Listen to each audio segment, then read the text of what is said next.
in last two presentations, I got to hear a lot about energies. Sorry, about what? Energies. Energies, yeah, yeah. Energies. Yeah, energies. I got to hear a lot about energies, and let us see if we can just mix it well. Dr. Huang, I'm going to give you a demonstration. I'm going to show you what energy does. So before I start this presentation, when I read my title, I'm going to inject energy into the conference, and it is my own personal energy. I eat very well, I'm healthy, I give my energy to a lot of people. It's been effective 100% of the time because human energy given to humans is the most effective medicine in my experience. So I'll provide some energy to the conference through the screen of my computer. And what I'd like you to do is, the best way to evaluate your energy is put your hand on your heart and say to yourself now, close your eyes, how do I feel out of 10, right? And then you say, and with your heart, because it's energy, the number will pop. It's not like thinking where your head goes, oh, what is it, what is it, what is it? Your heart goes 6. It decides straight away. Some people are not connected to their heart, they find it difficult. So yeah, go ahead, sorry. Yeah, let me ask the question from all of us on behalf of Mr. Keith, as we did last time. I would like to ask to all of us that how are you feeling out of 10? How am I feeling? Well, every one of us. Oh, okay, yeah. Yeah, everyone present here. Please you can put your number in the text box. Yeah. Please mention in the chat box, how are you feeling out of 10? What number would you like to give to your own energies right now? So that gives, what that does is, and I do this with every person I work with, it gives you a baseline. And as I spend a couple of hours with a person, I normally, with a mental illness, I don't spend longer than 2 hours. And that's it, unless it's lifelong, then it's a few sessions. But it gives you that baseline. They start off at a 2 or something like that. At the end, if it's a 10, I know I'm finished. Yeah. So that's the barometer. I don't use time. Yeah. Let's start with me. I have entered. We got a 9 also. Dr. Rena, you have to mention in numbers, like out of 10. Dr. Huang, you too, and Dr. Page, waiting for yours too. And Mr. Keith, you have to mention your all. I can't work with the 10 because you're already a 10. But what you'll find is if you think you're a 10, you'll actually be a 9 or an 8. And when I provide energy, you'll go, oh, I'm actually an 11, you know, or something like that. So you might find you just go up that little bit and then you realize that 10 is actually further than you thought. Yeah. We got a 9 from Dr. Rena, 9 from Dr. Prakash, and I gave it 8. Dr. Huang, am I audible to you? Yes. Let us do it as an activity. You have to provide your the number to your energies, like how are you feeling out of 10? Again, I cannot understand. Can you repeat? Yeah. I am saying, Dr. Huang, how are you feeling? How are you feeling out of 10? You have to number your own energies. Number my energy. Yeah. Out of 10, how are you feeling? Where 10 is the best.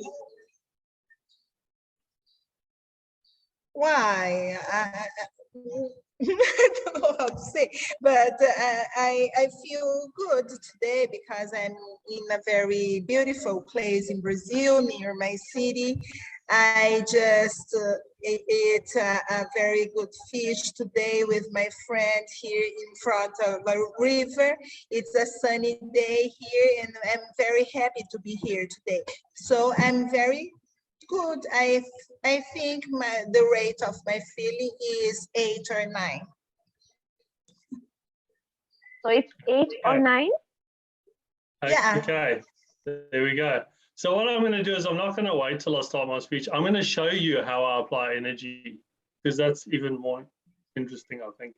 And now, Yeah. while we're talking about energy, while this discussion has been happening, my energy on my body, I can feel it coming off. So you're already getting energy from me. So it might already be swaying even while we're asking that question. It might be going up. So it's important to be conscious and focused on your self-awareness and your energy or emotional level. And as Dr. What's his name? I forget right now, but the emotions are just energy and motion. So it's basically your emotions are energy, right? So if you have a very strong emotion, that can, if it's a positive one, it can do a lot in your body, and if it's a negative one, it can do a lot in your body. And energy changes because the laws of Newtonian whatever physics, etc.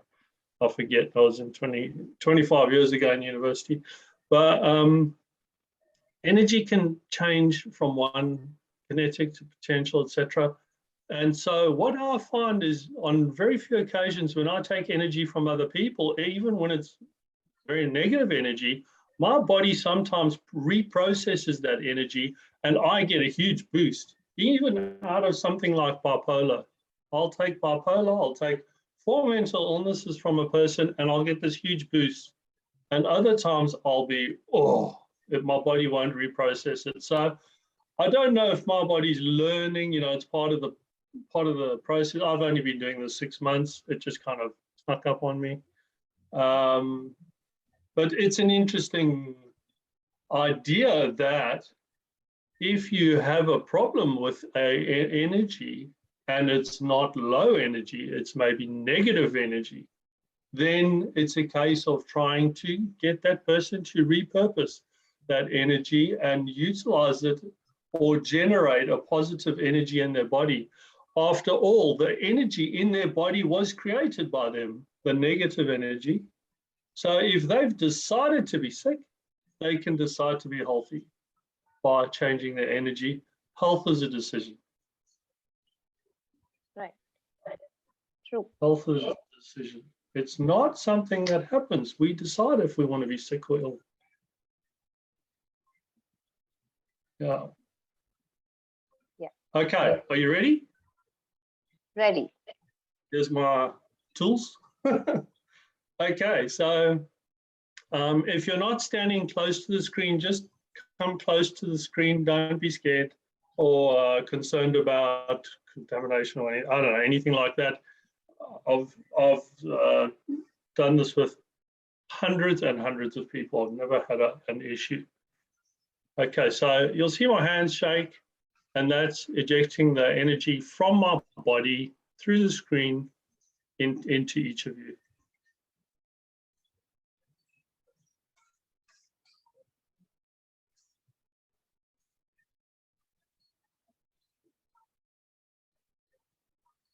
Of course, at a point, I start getting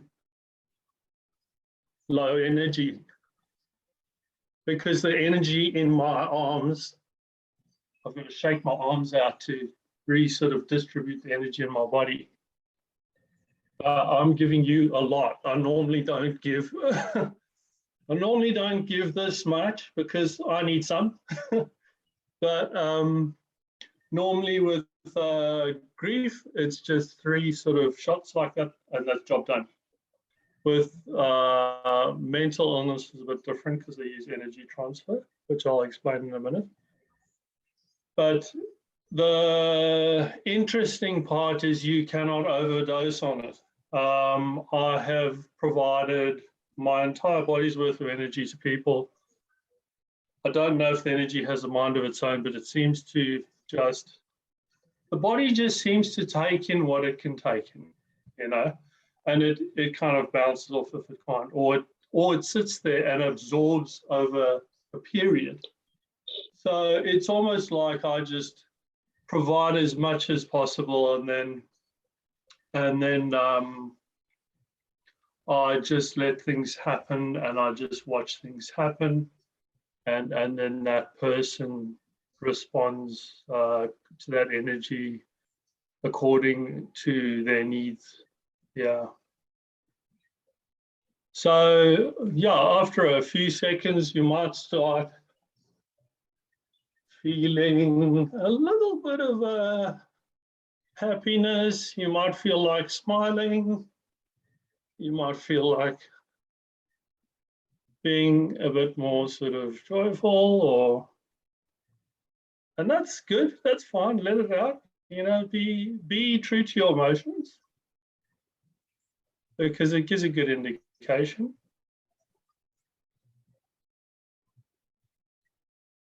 But I think that's probably about enough. So I think what I'll do is I'll do my presentation and then just let it happen. And that energy will stay with you. Now, it's your responsibility, that energy, okay? I've given you that energy. It's your responsibility to look after your emotions, because all your emotions are energy. If you go home and get angry with your partner, immediately you are destroying some of your energy, or you are changing that energy into a negative purpose, right?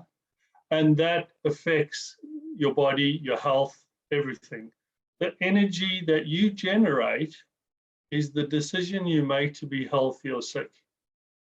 Okay, so if you have a positive mind, you will generate positive energy, and vice versa. So really, and that energy can be incredibly destructive. And what I find is when doctors describe things, I'll tell you about a case study that I went through. They describe this and this and this and this and this, organs are damaged. But like, I'm thinking about the background. I'm thinking like, oh, what's going on with the energy here? And you can kind of start to see that the energy is, you know, is the problem, because this person is generating this kind of an energy. So it's not always like that, because my two sons just got diagnosed with COVID, or they tested positive with COVID a few weeks ago. And I had a morning with my one son, so I was a close contact, but I gave him a lot of energy to try and resolve that, and it wouldn't touch it. None of the symptoms were even adjusted at all, which was interesting, because being a virus that is not a human tissue, I'm guessing, I mean, I'm not a doctor here, but I'm guessing a virus will not respond to human energy. So I thought that was very interesting. Yeah. So there are only certain things that I have so far worked with, and it's mainly mental health. But lots of joints, sore joints, literally 2 or 3 shots, and any kind of joint pain, doesn't matter what it is, and it's gone. Arthritis, anything. Circulation problems, all of that, yeah, that just disappears. So at the moment, it's just a case of I haven't had the access. I would love to walk through a hospital and just try everything, you know, but I don't think they would really go for that. Yeah.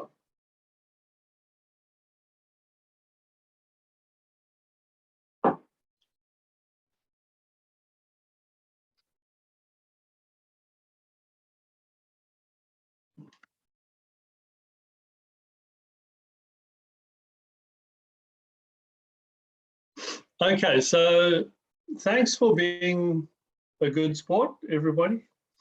So I've recently changed the title of the speech and published it in 2 neurology journals, and now a psychology journal is discussing with me and may publish. So my title is "There is one cause for mental illnesses."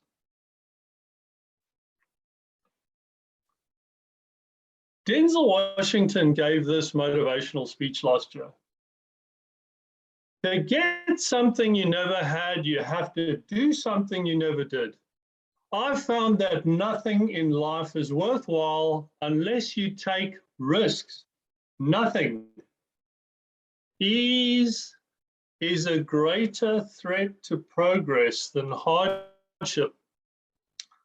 Thomas Edison conducted 1,000 experiments because the 1,001st was the light bulb.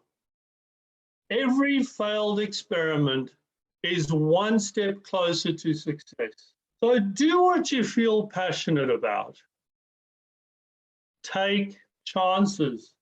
Don't be afraid to fail. Don't be afraid to think outside the box. Don't be afraid to fail big, to dream big. So continue to strive, continue to have goals, continue to progress.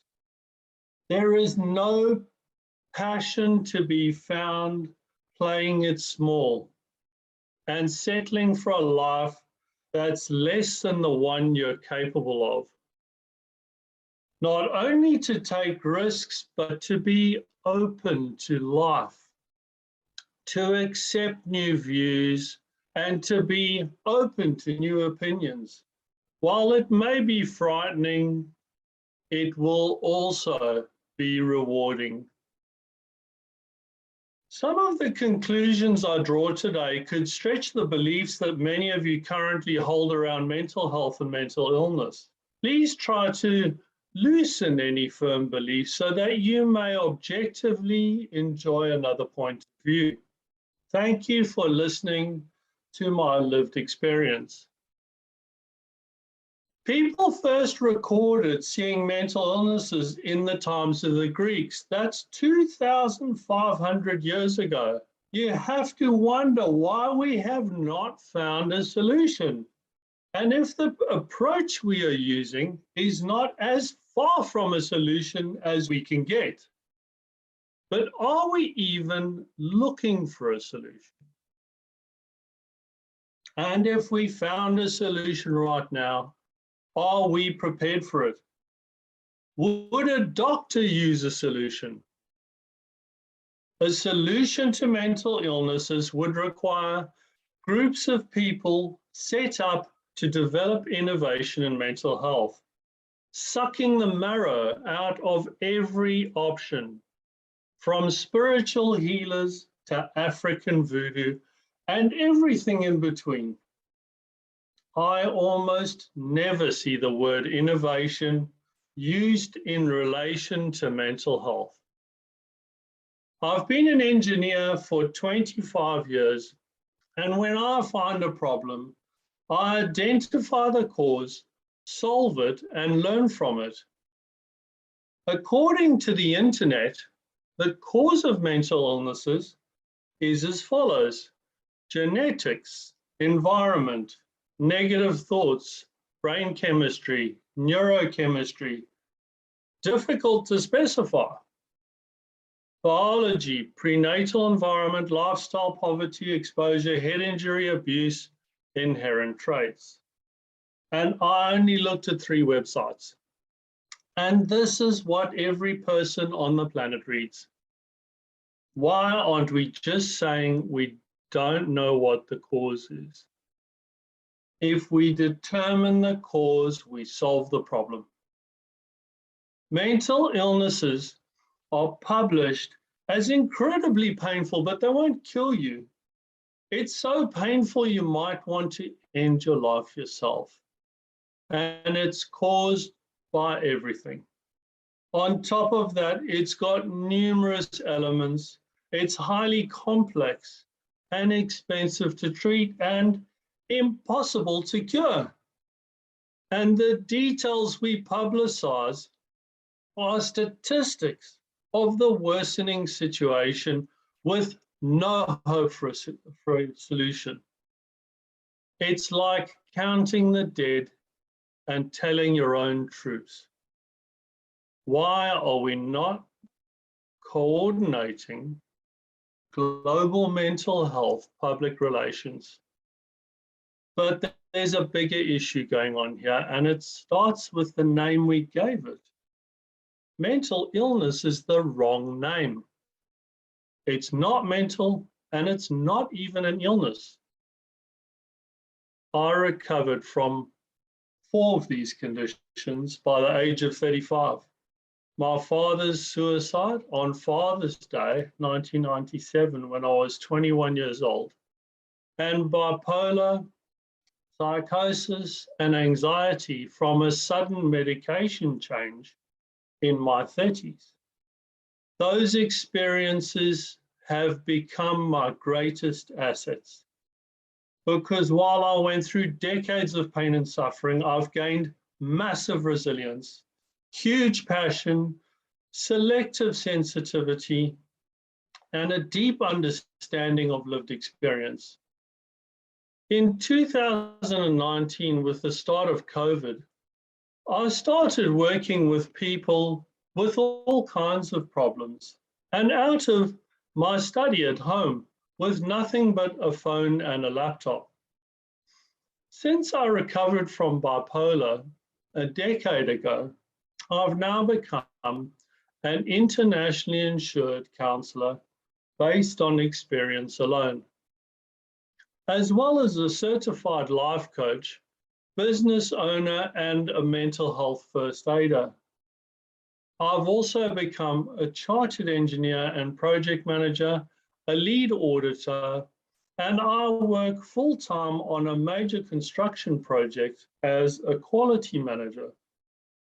By the end of 2020, though, I supported 24 people with severe mental illnesses, addictions, and traumas in my spare time. When people say 2020 was challenging, I say I had the greatest achievements of my life. The process seemed to follow a pattern of me counseling this person, and at the end they said they felt lighter or some similar word, while I ended up feeling worse or terrible. It was almost as if I was taking their illness out of them. This has allowed me to work on reinforcing good habits of self-care and logical thinking while they have a head and a heart free from the illness. I started to realize that my exceptional success rate was an indication that something else was going on here. I achieved a perfect record until one woman with BPD, anxiety, depression, PTSD, and menopause taught me a valuable lesson. I'm going to get hurt every single time if the person I'm supporting is not motivated to improve. After that, I became very strict about ensuring the person has chosen health. But it wasn't until I participated in discussions around suicide at the World Mental Health Congress earlier in 2021 that Jen Lowe of eWisdom became the first person ever to tell me that I'm an empath. The following month was a complete blur of anxiety and research. Nothing on the internet described what I was doing. These days, I've learned to be careful with my words. Empaths are usually very sensitive, but in the last 6 months, my resilience has gone through the roof. So I've called myself a high resilience empath. And my intuition has grown to allow me to almost feel a person's voice when I read their text messages. I've started chasing scams and cons on Messenger to convince them to get honest work. I realized along the way that being an empath is a great big step up in your awareness. So instead of taking note of the details in a room and how I feel, I'm now feeling, controlling, and recharging the energy in my body at any time. And I'm giving that energy or channeling energy from other sources into other people through a computer or mobile phone, and recently through text messages to any place in the world. It took me some time, but I'm now completely confident in the safe use of my energy on any person. Of course, keeping your energy in good condition requires regular visits to a Reiki master, who for me has been a guiding light, Vivian Tong of Quantum Healing. Reiki is the Japanese word for the life force energy that flows through all living things and is what causes us to be alive. Plants, humans, and animals share the same energy. When you think about energy demand heading towards 8 billion people, and we keep cutting down our supply, it's not a secret that we feel better in nature. We are symbiotic. People are not getting sick. People are choosing to be sick. To date, I have transferred the following conditions from other people into myself in at least 30 countries using video conferencing or telephone. Addictions, sexual abuse, anxiety and panic attacks, lived experiences with conditions not completely resolved, mental health workers from the UK with various conditions. I coached a man in Nigeria who realized he is an empath after I removed his anxiety and depression. Traumas for 7 different suicide events or threats. ADHD, bipolar, variations on depression. PTSD, illnesses in a person who also has BPD or psychopathy. Grief or extremely strong grief. Long-term and lifelong illnesses. Up to 4 mental illnesses in a single individual. And I took a bad mood out of my 9-year-old son in 20 minutes before school one day. And I'd say that was really handy. I'm not able to affect personality traits or personality disorders. But often I get the feeling that people with conditions don't feel right about giving me this condition. But with my resilience, I really don't feel that much until a few hours later. And in that case, I discharge the energy into a sink of water or into the earth. That takes about 5 minutes. And if I myself feel anxious at any time, I can discharge that too. When I transfer a strong energy like multiple conditions, I will feel a pain up my neck after a few hours, or in my chest or my shoulders. Some emotions will get my head spinning for a few days, for example, those that cross gender lines, and others that are transferred into me for the first time before the person actually tells me about it. That's sometimes a big surprise. In October last year, I found a source of mentally ill people where I could really sharpen my abilities and make a big difference.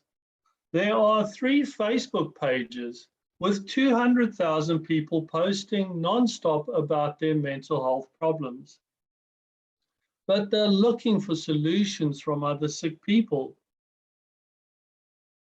It didn't feel right to me, so I created some posts on self-care and understanding anxiety, and I went to work.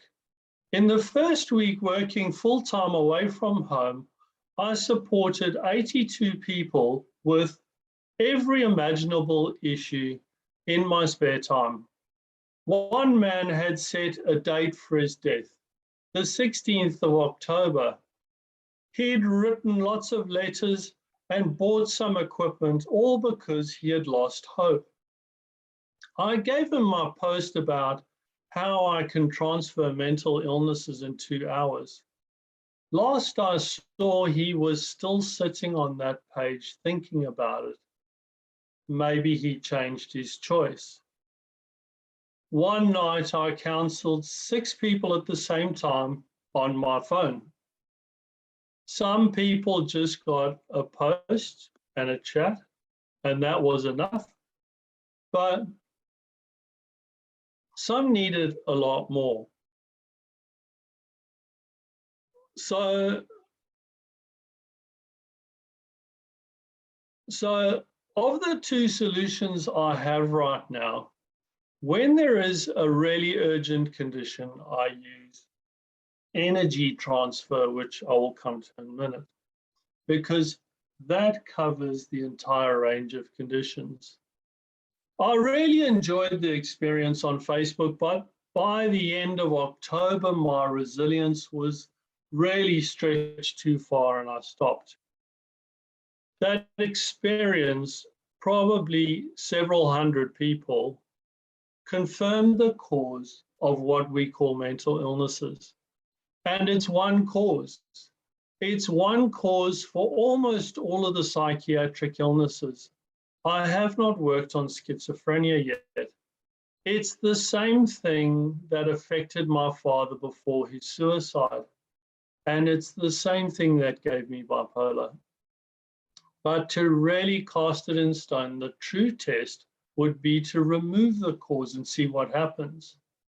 I've now completed that process using text messaging and transfer more times than I can count. And I've posted examples of both on LinkedIn and Facebook.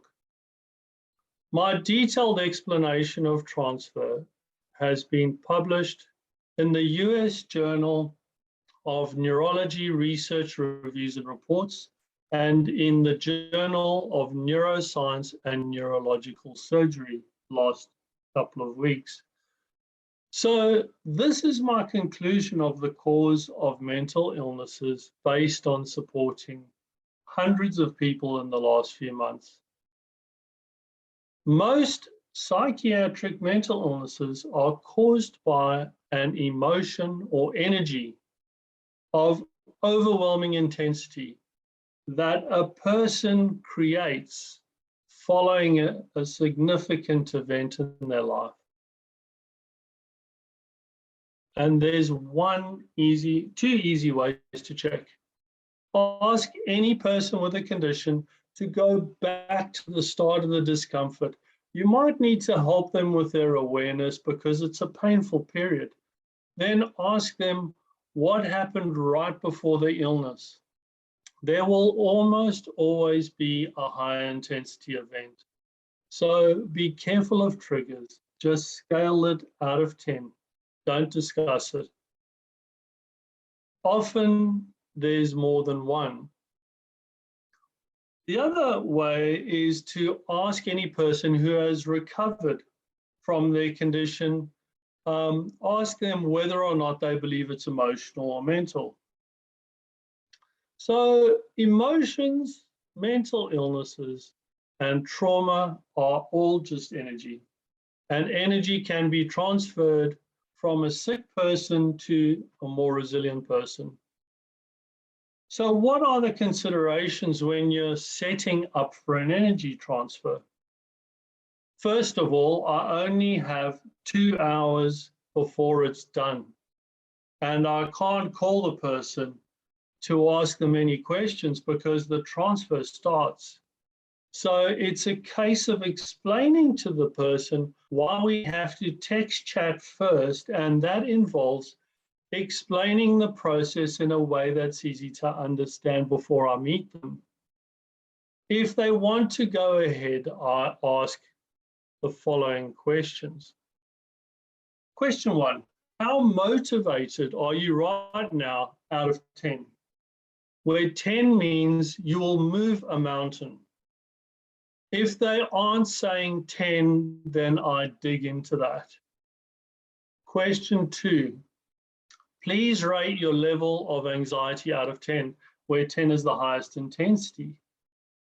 This is only for comfort, really, and I teach them things like breathing and, to bring it down. Other than that, I never ask what diagnosis a person has. I've not seen any evidence for a difference between the causes of any of the psychiatric disorders. Number 3, please rate your emotions out of 10, where 10 is the best. If they score 2 or less, I ask them questions about self-harm, and if they say they've thought about it, I ask them what kept them from doing it. That will almost always be some kind of faith, and if I can find out what that looks like, I can strengthen it throughout the transfer. This discussion really dictates the urgency of the transfer.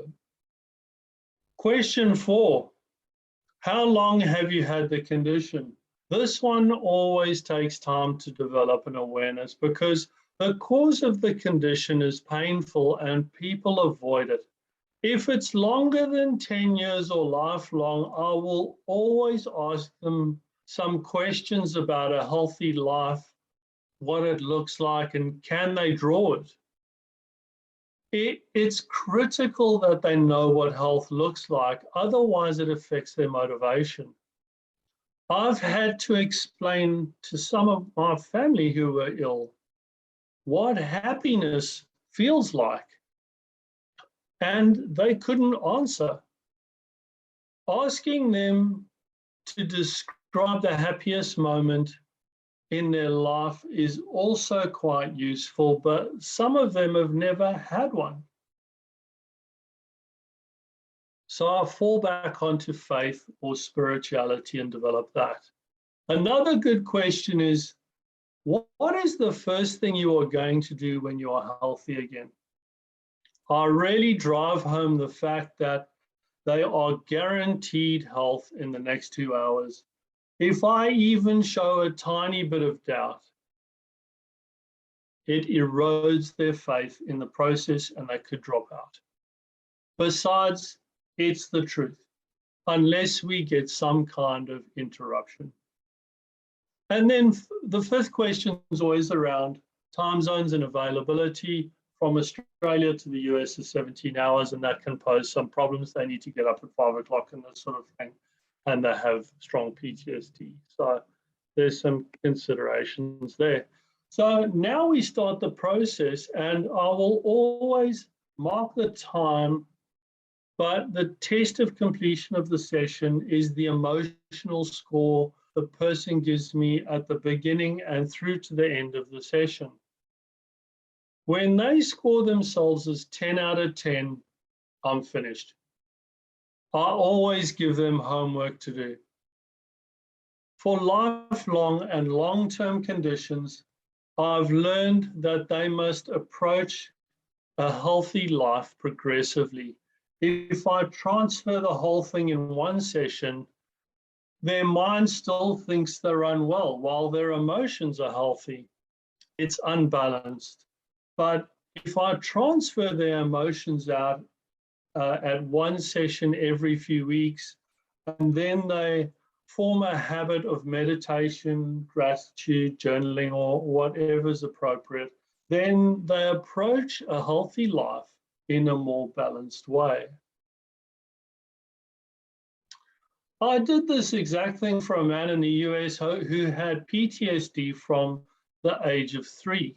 He was able to visualize when I gave him energy, the event that started his illness. A floorboard moved under his cot, causing him to register that as a traumatic event at that young age. We had 3 sessions of 2 hours, and the last time I spoke to him, which was very recently, and he was in a good place, and although I have spoken only briefly to him, I couldn't get more information out of him. He must have just decided he's happy enough with the level of health he has now. I guess some people need a bit of pain in their life. Usually I start with a relaxation. Breathing involving what I use is blue smoke.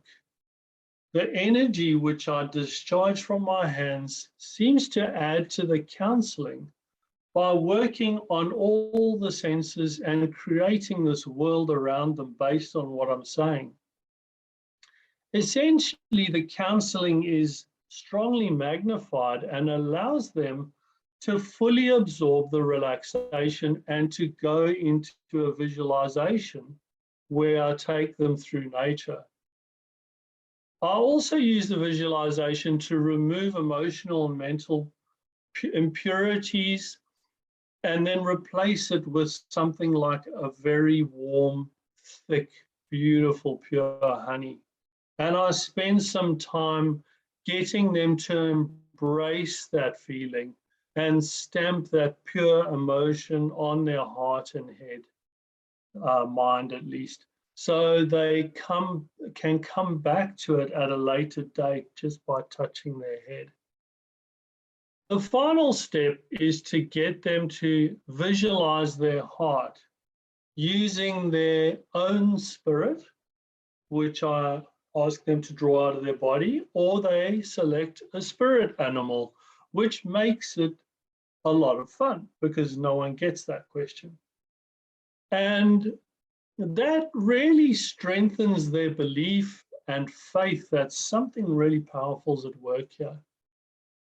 In their heart, we take a look at their feelings and they pick out those that are causing the condition, and we discuss how they are avoiding these, but that the solution to their pain involves listening to the warning from their emotions. Emotions are just delivering a message. It's like a fire alarm. You stop, listen, and you do what you're told. But we don't seem to do that with things like anxiety. Avoiding your pain is not the path to health. Quite the opposite.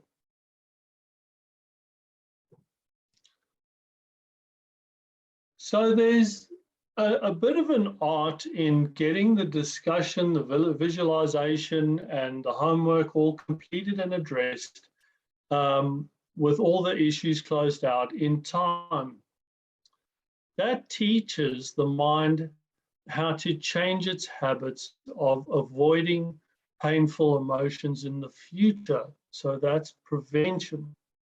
But at the same time, I'm automatically transferring the emotional energy into me as of the current moment. So any emotions that occur in their life after the session will affect them again. With this entire process, I ask them never to discuss events or traumas. It just creates negativity. It's not about the event. It's about how they relate to the emotion that they caused following the event. Perception is the mechanism for the choice, because one person might see an event as catastrophic and another person might just ignore it. It's our conditioning in life that creates a reaction, and that is determined differently by each of us. Of course, many of us tend to blame the person who created the event. In essence, one of the biggest principles here is that we all choose to be sick or healthy.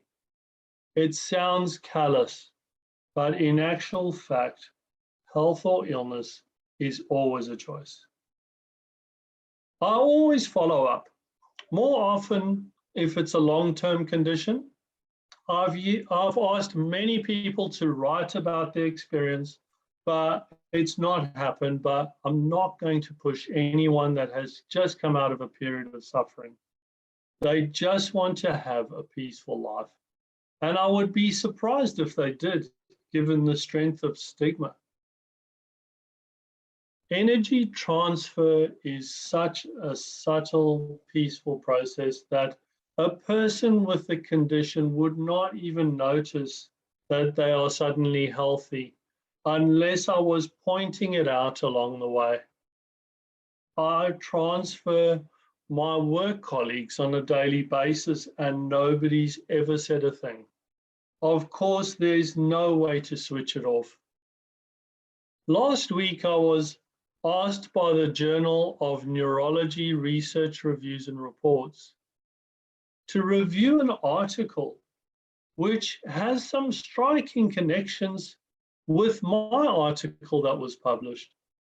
The woman in the article, a 57-year-old, went through a very long list of extensive surgeries, but in the end, she became unconscious and lethargic. The article says that biochemical metabolic changes in the body cause changes in the environment of the brain tissue. I wrote this speech a long time before I read that article.